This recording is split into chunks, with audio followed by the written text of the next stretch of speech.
My next guest served in Afghanistan. He was part of Operation Medusa in 2006. Joining me now is retired Corporal Bruce Moncur.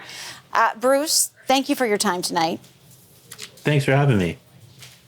As someone who served in Afghanistan, when you've been listening to the news, I'm sure today, and you've heard what Donald Trump has said, what goes through your mind?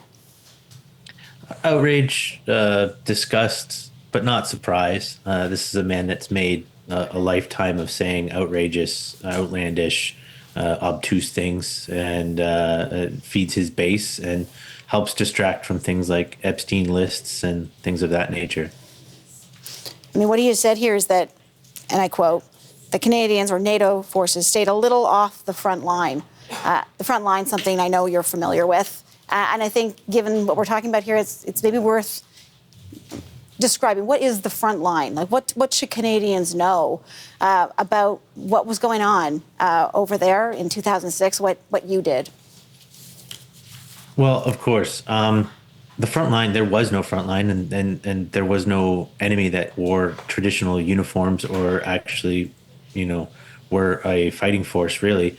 So everywhere was the front line. You could be on convoy duty delivering, beans and bullets and be blown up by an IED. So it was a very, there was no front line for that. Myself, I took part in the one of the only times the Taliban did a traditional battle. And it was called Operation Medusa. And my platoon of 40 took part in a battle on the 3rd of September.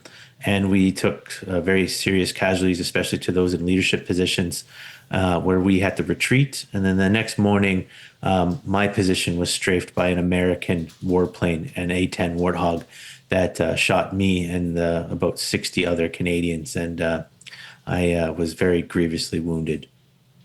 I appreciate you offering us the recounting and those details, and I'm sure it's not pleasant to talk about it, but as I say, I think it's important, given what we're talking about, to describe it as fully as you just did.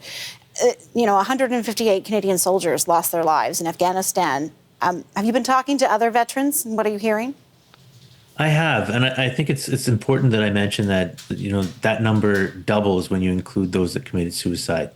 And so when you say 158 dead, you can almost go, you can say over 300 lost, once some came back and the demons proved to be too much. And I am concerned that these comments made by the president could be the catalyst for pushing someone over the edge or reigniting those PTSD demons. And I hope those that are out there that are seeing this and are, going through this cold snap and, the dark times of winter in Canada, know that there are outlets out there that for help and to reach out and do a buddy check. Yeah, no, that is a very important and a good reminder. So thank you for that. I understand that you have strong ties to the U.S. How do you reconcile your connection with a country that, from what I'm reading here, you love America, or you have in the past, and then you have these comments from President Trump, and how do you wrestle with that? So I grew up in the States. I lived in Texas for 10 years, and then I was in Michigan for another 4. And I lived in Windsor, Ontario. I'm originally from Windsor, so I was back and forth to Detroit. Actually, I root for all the Detroit professional sports teams, and so I'm outraged at the fact that this country that I loved, that I lived in, and that I was thought of as a second home, has fallen into such disrepair and such negative and terrible situation. And my heart breaks for all the Americans that are seeing their country reduced to this. You're not the only one speaking out about the comments made by the U.S. president.